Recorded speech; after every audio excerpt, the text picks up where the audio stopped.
네, 안녕하세요. 반갑습니다. 저는 사실 어디 강의로 잘 다니지 않아요. 왜냐하면 저희가 부탁해도 이야기를 듣고 싶으면 우리 집으로 와라. 저 그렇게 얘기해요. 사실 평화방송에서도 부탁을 했었는데 제가 출연하지 않겠다고 했죠. 그냥 비오신 분님 이야기 제가 그건 특별한 거니까 제가 평화방송에서 강의한 일이 있지만 나머지는 가지 않았어요. 왜냐하면 근데 오늘 여기 온 것은 여러분의 묵주기도 100단, 200단 바치면서 10년이 됐다 그래서 왔어요.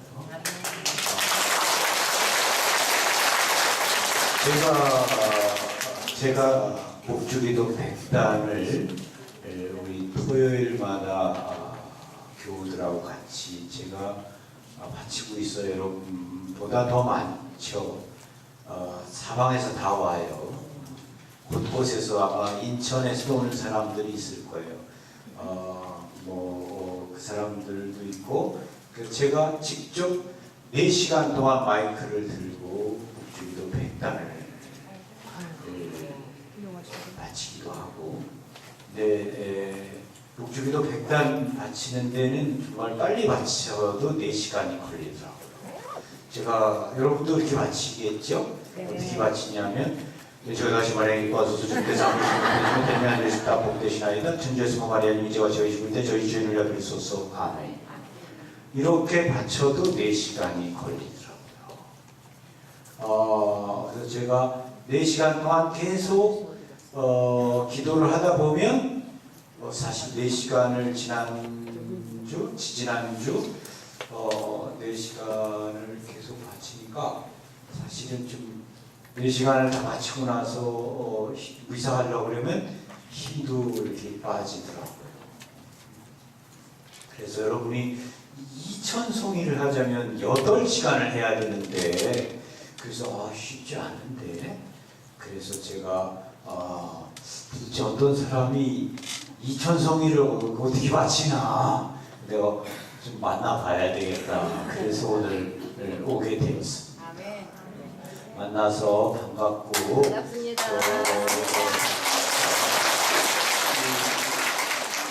묵주기도를 바치면서 여러분들이 정말 여러분 자신만을 위해서 기도하진 않겠죠. 항상 남을 위해서 기도하고 계시라고 믿습니다. 그래서 오늘 기도하신 여러분을 뵈니까 특별히 다 아름다우신 것 같아요. 그리고 아주 편안해 보이시고 또 묵주기도는 근본적으로 평화의 기도예요. 그래서 여러분이 뵈니까 다 평화스러워 보이고 또 아주 좋아 보이십니다. 우리 모두에게 정말 성모님의 모성적인 축복이 그 예수님의 평화가 함께 하시기를 빕니다. 오늘 제가 먼저 여러분들에게 제가 정말 묵주기도가 얼마나 다양한 사람들의 삶에 놀라운 그 어떤 아름다운 일을 하고 있는지 또 아름다움을 가져다 주고 있는지 하나님의 은총인지를 여러분들이 그냥 이렇게 제가 읽어 드릴 거예요. 아름다운 일 여러 가지를 읽어 드리면 여러분들이 그걸 이렇게 들으면 묵주기도가 이렇게 은총이 가득한 기도구나 라는 것을 먼저 느끼게 되실 거예요. 제가 이렇게 천천히 제가 또 목소리가 나쁘지 않아요. 제가 원래 성우가 되고자 했었거든요. 그래서 여러분들이 천천히 제가 낭송해 주는 것을 가만히 그냥 부담 없이 얘기를 들으면 때로 여러분 마음에서 감동이 있을 거예요. 그게 성모님이 하시는 있으니까 그런 다음에 제가 몇 꼭지를 읽은 다음에 이야기를 하겠습니다. 여러분이 그냥 편안하게 얘기를 들어주시면 되겠습니다. 근데 우리가 기도는 바치고 시작해야 되겠죠? 성부와 성자와 성령의 이름으로 아멘. 오소서 성령님, 우리들의 마음에 오소서. 우리의 마음을 열어주소서. 성령님, 우리의 마음이 열리고 성모님을 통해서 주님을 사랑하는 것을, 기도하는 것을, 순명하는 법을, 겸손함을 배울 수 있도록 성령님, 우리들의 마음에 오소서. 은총이 가득하신 마리아님 기뻐하소서. 주님께서 함께 계시니 여인 중에 복되시며 태중의 아들 예수님 또한 복되시나이다. 천주의 성모 마리아님, 이제와 저희 죽을 때 저희 죄인을 위하여 비로소서. 아멘. 성부와 성자와 성령의 이름으로 아멘.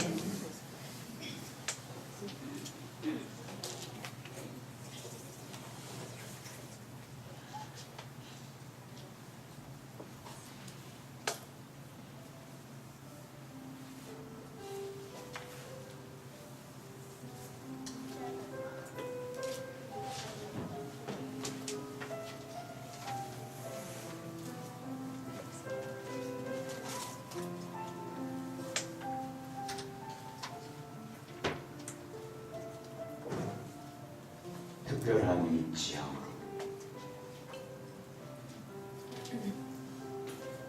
네덜란드의 한 선교사가 자신의 사제 서품 40주년 기념일이 다가오자 아버지의 기억이 떠올랐습니다.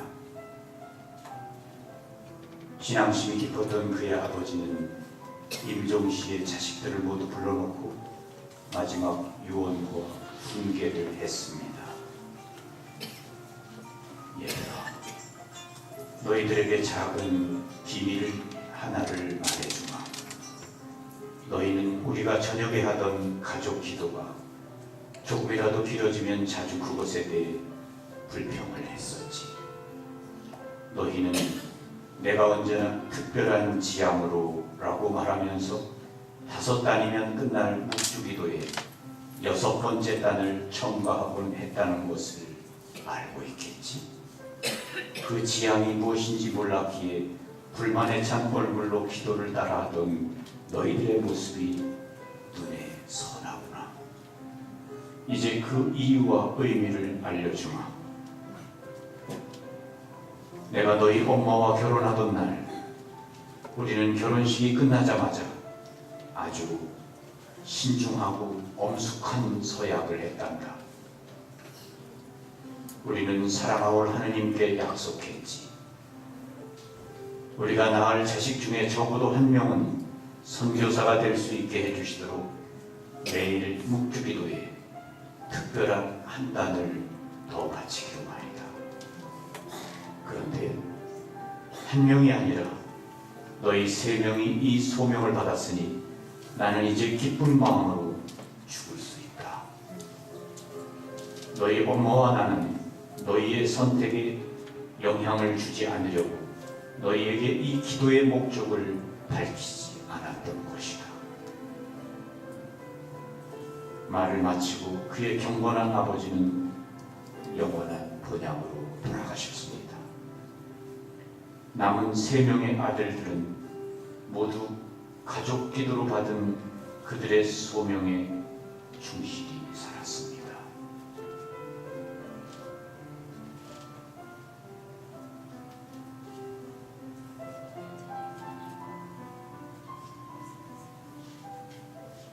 사형수의 묵주기도.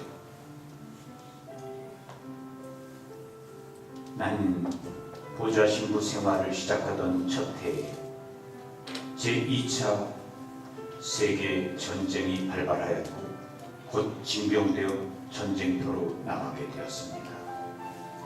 처음에는 위생병이었고 후에는 군 사목 신부로 있었습니다. 묵주, 그것은 나의 동반자였습니다. 나는 전쟁터에서 사제들의 매일 기도 대신 묵주기도를 해도 된다는 허락을 교황청으로부터 받기도 했습니다. 묵주기도는 사형 선고를 받은 사람들과 또 감옥에서 그것도 함중에 함께 있어야 할 때 특히 그 힘이 컸습니다. 내가 젊은 사형수들에게 무슨 말을 할 수 있겠습니까? 그들은 대부분 탈영병으로서 다음날 아침 총사령을 받게 된다는 소식을 한밤중에 받곤 했습니다. 얼마나 많은 젊은이들이 절망, 반발과 두려움에 또 얼마나 많은 이들이 희망을 잃고 그 밤을 지내야 했던지. 그런데 오늘날까지 나의 뇌리에서 떠나지 않는 한 젊은이의 얼굴이 있습니다. 그에게 다른 사람들과 마찬가지로 그의 아버지와 특히 어머니에게 마지막으로 드리는 인사 편지라도 쓸 것을 재촉했습니다. 편지를 쓰면 다음날 사람을 시켜 직접 전해주겠다고 약속까지 했었습니다. 그는 인사 편지를 쓰기 시작했고 그 밤은 왜 그리도 길던지, 그리고 그 젊은이의 반복되는 왜? 라는 질문에 그 누가 대답할 수 있겠는지, 나는 그를 위하여 영성제 준비를 하고 그에게 모시게 한 다음 묵주를 들고 기도하기 시작하였습니다. 그 젊은이는 침묵하고 있었습니다. 그는 나의 기도를 듣고 있다가 물었습니다. 그는 예수님은 우리를 위해서 피땀을 흘렸습니까? 그것은 지금 그의 처지와 조금도 다를 바 없었습니다. 그에게 틀림없이 한없는 고독과 포기가 그의 가슴 안에 자리를 잡고 있었을 거라고 느꼈습니다. 왜냐하면 어쨌든 그가 조용히 나의 기도를 따라하기 시작했다는 것을 그의 입술 움직임을 보고 느낄 수 있었기 때문입니다. 얼마쯤 그러더니 응성을 하는 것이었습니다. 전주의 성모 마리아님, 이제와 저희 죽을 때 저희를 위하여 빌어주소서. 아멘. 우리는 함께 셀 수 없을 만큼 수없이 고통의 신비 묵주기도를 바쳤습니다. 그날 얼마나 많은 묵주기도의 시작 부분이 나의 손가락을 흘러갔는지, 또 묵주에 달린 십자가가 몇 번이나 그렇게 절실하게 느껴졌는지 셀 수도 없었습니다. 내가 알 수 있었던 것은 다만 도무지 어떤 위로도 필요가 없던 그 젊은이의 얼굴에서 그 두려움과 절망이 차츰 사라져갔다는 사실이었습니다. 그것은 피할 수 없는 운명에 대한 복종과는 다른 오히려 자신 있게 앞으로 다가올 것에 대한 자신의 찬 믿음이었다고 확신합니다. 자정이 다가오면서 그에게 피곤이 밀려왔을 때 그에게 잠을 자도록 권했습니다. 나는 계속 그를 위하여 기도를 드리다가 그 젊은이의 마지막 시간에 깨우기로 생각했습니다. 그는 내 무릎 옆에 머리를 대고 어린아이처럼 곧 잠에 들었습니다. 그 후 나는 셀 수 없을 만큼 우리를 위하여 피땀 흘리시며, 우리를 위하여 매맞으시며, 우리를 위하여 가시관 쓰시며, 우리를 위하여 십자가 지심을, 우리를 위하여 십자가 위에서 죽으심을 반복하였습니다. 내가 그를 깨웠을 때 그는 맑은 정신으로 돌아왔고 즉시 나와 함께 계속해서 기도를 시작했습니다. 마치 잠들어 있는 동안에도 계속 묵주기도를 바치던 사람처럼 그는 이제와 우리 죽을 때 대신 이제와 내가 죽을 때 그렇게 바꾸어 기도하고 있었습니다. 나는 알 수 있었습니다. 아드님의 죽음을 직접 보셨던 그 어머니께서 그 젊은이의 사형 순간에도 틀림없이 기도하셨고 함께 계셨다는 사실을 말입니다.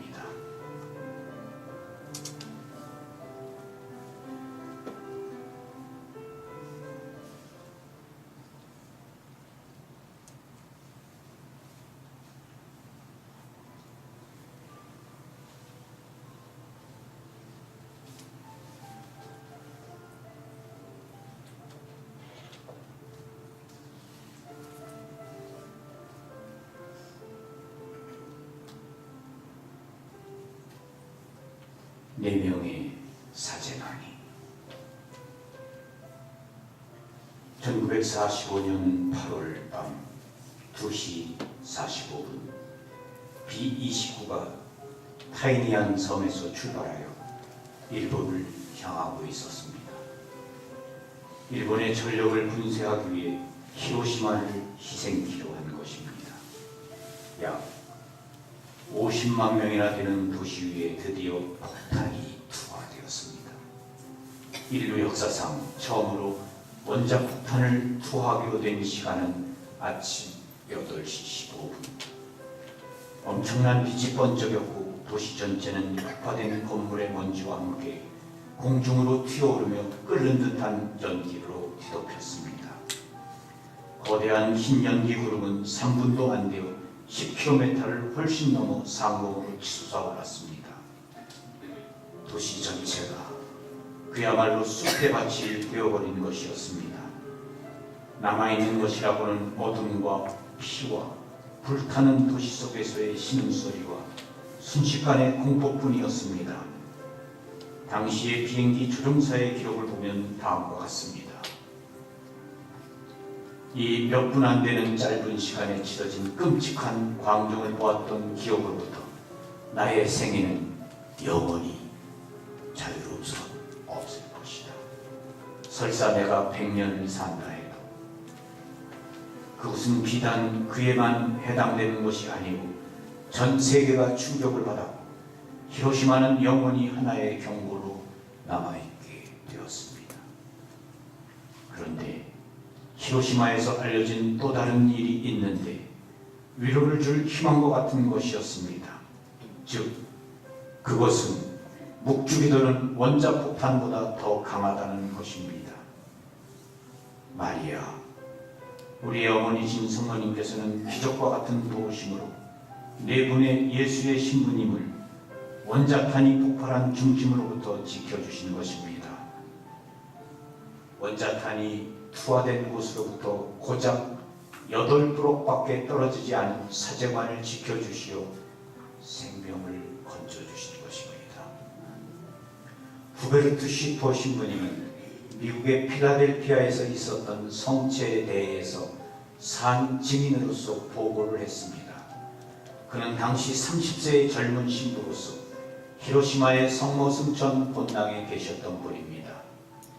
인간의 지식으로는 설명되지 않는, 즉 네 분의 예수의 사제 후고 라자레, 클라인 조레, 시슬링 그리고 쉬퍼 신부님들은 모두 생존하였고 1.5km 반경 내에 수십만 명 중에서 유일하게 살아남은 4사람입니다.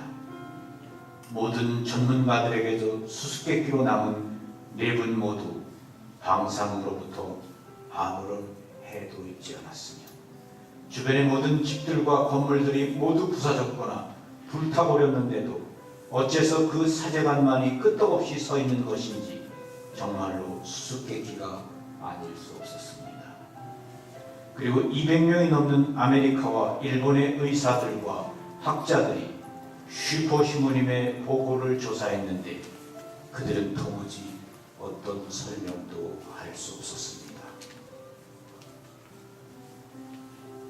어째서 그 네 분의 신부님들은 폭탄 투하 후 33년 동안 어떤 부작용도 없이 건강하게 살았는지 모두들 놀라고 신기하며 쏟아붓는 많은 질문에 대한 네 분의 신부님들의 대답은 이러했습니다.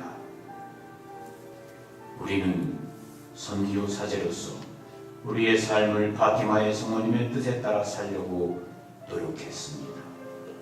그래서 우리는 날마다 묵주의 기도를 해왔습니다. 그것은 히로시마로부터 희망을 가져오는 기쁜 소식이 아닐 수 없습니다. 묵주 기도는 원자탄보다 강합니다. 아멘.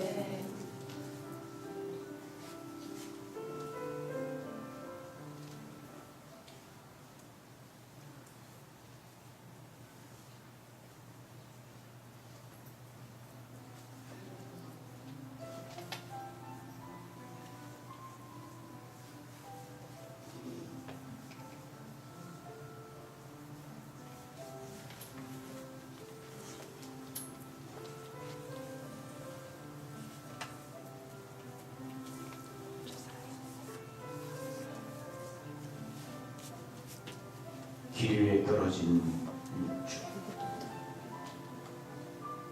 1988년 나의 아들이 1살 때 장질환이 생겼습니다.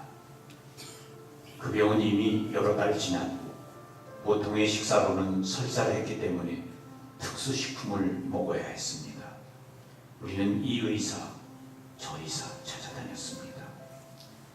어느 새로 방문한 의사가 혈액 검사를 한 후 진단하기를 나의 아들은 곡식 알레르기라고 하는 것이었습니다. 그것은 평생 동안 밀가루가 든 국수라든지 과자나 소시지까지 먹으면 안 된다는 거나 마찬가지였지요. 가장 두려운 것은 옥수나 쌀을 제외하고 빵들은 먹으면 안 된다는 것입니다. 진단은 그 병원에서 이틀에 걸쳐 관계된 검사를 마친 결과입니다. 나의 절망은 하늘의 어머니, 내가 지니고 있던 상본, 사랑하는 파티마의 성모님께 매달리게 되었습니다. 나는 꾸준히 믿음을 가지고 기도를 하였습니다. 성모님께서는 이미 나를 이해하시리라 믿었지요. 그분도 아들을 갖고 계신 어머니로서 도우실 것을 믿었습니다. 제 검사를 하기 4일 전 토요일, 나는 두 아이들과 산책을 하고 있었습니다.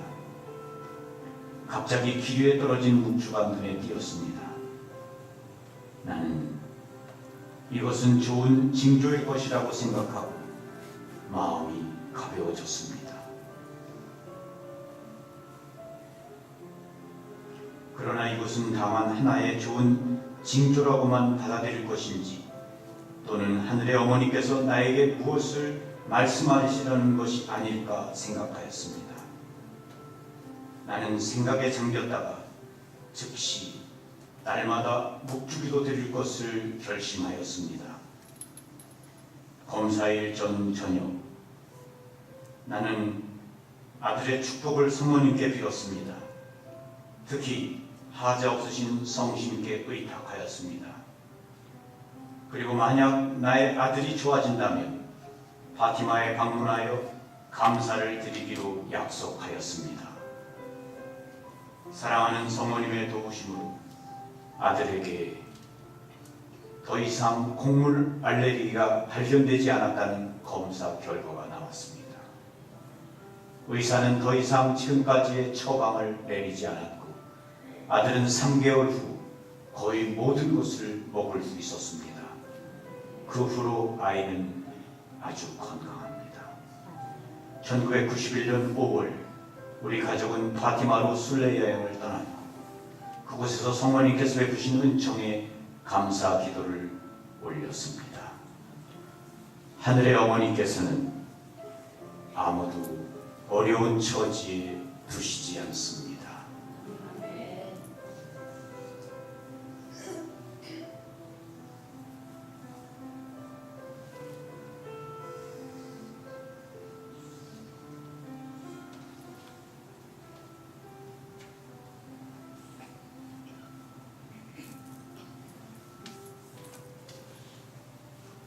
할아버지의 묵주. 나는 누이 동생 에리카와 함께 방학 동안에 자주 할머니 집에서 며칠씩 지내곤 했습니다. 매일 저녁 식사 끝난 후 묵주기도를 함께 드렸는데 묵주기도를 드리기 전에 할머니는 낡은 마리아 상본 앞에 빨간 촛불을 켜놓고는 앞치마 호주머니에서 묵주를 꺼내어 기도를 바쳤습니다. 평일에는 갈색빛이 나는 진주 묵주를 사용하셨고 토요일과 주일에는 유리 진열장에서 제법 많이 나이가 검고 납작해진 진주알 묵주를 꺼내오셨는데 그 묵주의 십자가는 은으로 된 것이어서 독특한 아름다움을 보이고 있었습니다. 우리는 할머니의 일상에 속하는 이런 습관을 잘 알고 있었습니다. 그런데 어느 날 저녁 묵주기도가 끝난 후 동생이 물어보았습니다. 할머니, 왜 토요일과 주일에는 이 낡은 묵주로 기도해요? 할머니는 더 좋은 묵주를 가지고 계시잖아요. 이 묵주는 너희들이 태어나기 전에 돌아가신 할아버지가 갖고 계셨던 거야. 할아버지는 매일 아침 일터로 가는 동안 묵주기도를 드리곤 했었지. 그때는 아직 통근 버스가 없던 때라 각자 나름대로 출근했는데 바람 부는 날이나 눈이 오고 얼어붙은 겨울에도 아침 일찍 할아버지는 1시간 동안 걸어서 갔다가 일을 마치면 다시 1시간을 걸어서 돌아오곤 했단다. 할아버지는 매번 하루가 시작되고 끝나는 시간에 묵주기도를 바치셨단다. 어느 날 아침 할아버지가 출근길을 가다가 묵주를 집에 두고 온 것을 알고 그냥 바로 출근해 버릴 것인지 아니면 묵주를 가지러 또다시 집으로 돌아갈 것인지 망설이다가 집으로 뛰어오셔서 묵주를 찾아들고 늦게 출근하시게 되었단다. 얘기를 듣던 동생 에리카가 끼어들었습니다. 아이, 할머니, 나 같으면 그렇게 하지 않겠어요. 할아버지도 한 번쯤은 손가락으로 묵주기도를 드릴 수 있었을 텐데요. 우리 신부님이 묵주가 없을 때는 10손가락으로 기도할 수 있다고 하시던데요. 할머니는 미소를 지으며 대답하셨습니다. 물론 신부님의 말씀은 분명히 옳다. 그런데 할아버지는 묵주가 없어서 허전해하고 싶지 않으셨던 거야. 그런 후에 서둘렀으나 일터에는 10분이나 늦게 도착하셨어. 그곳에는 다른 동료 친구들이 기다리고 있었어. 왜냐하면 할아버지가 탄약고 관리인이라 창고 열쇠를 가지고 계셨기 때문에 일을 시작할 수 없었던 거지. 할아버지가 오자 그들은 서둘러 깽 안으로 들어가려 했었지. 그런데 바로 그때 천둥 같은 굉장한 소리가 났어. 놀란 그들은 백지장같이 된 얼굴로 서로 보았단다. 산의 단층이 무너져 내린 거야. 다행히도 아직 그들은 안으로 들어가지 않았던 때였다. 차츰 정신을 차리고 조사를 해보니 굴 속 갱 천정에서 커다란 바위 덩어리가 떨어져 내려 앉았고 여러 곳에 갱도가 완전히 무너져 내버렸단다. 만약 그날 할아버지가 묵주를 가지고 돌아오지 않고 제 시간에 출근했더라면 많은 갱구들과 할아버지가 피할 수 없는 사고를 당하고 말았을 거야. 정말 그것은 하느님의 안배였단다. 할아버지가 돌아오셔서 내게 이야기했을 때 나는 두 무릎을 떨었을 정도였다. 그때 너희 아버지는 5살의 어린 나이였단다.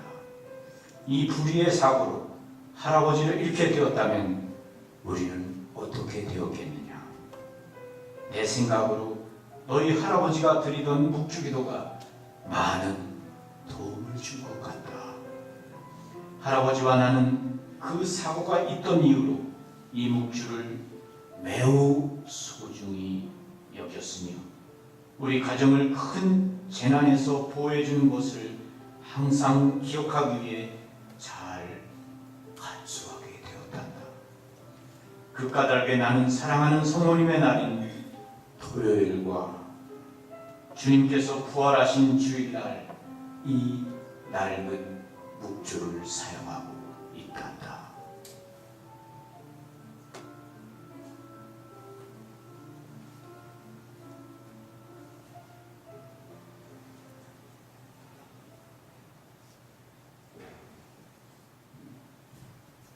제가 굉장히 많아요. 여러분에게 더 계속 읽어드릴 수 있어요. 모두 다 정말 감동적인 이야기들. 이 모든 일이 우리의 삶 속에서 일어난 이야기들입니다. 묵주기도는 우리 인생의 맥박과 같은 것이에요. 우리 삶의 맥박이 뛰는 한 우리는 어려움을 겪게 되고 또 고통을 만나게 되고 슬픈 일을 당하죠. 그때마다 우리는 묵주를 손에 들고 성모 마리아께 정말 매달리고 의탁하고 우리의 어려움을 말씀드리면서 도움을 청하게 되죠. 오늘 여러분들에게 읽어드렸던 이 몇 가지의 이야기들, 그들이 모두 묵주의 기도를 바치면서 성모 마리아께 받은 은총이죠. 여러분들도 다 경험을 가지고 계시라고 믿습니다. 네. 어떤 체험을 하신 일이 있으시지요? 네. 묵주기도는 정말 각자 처해 있는 어떤 삶 속에서 우리가 성모 마리아께 기도하면서 매달리고 의탁하는 게 아닌가 싶어요. 저는 정말 묵주기도에 많은 은총을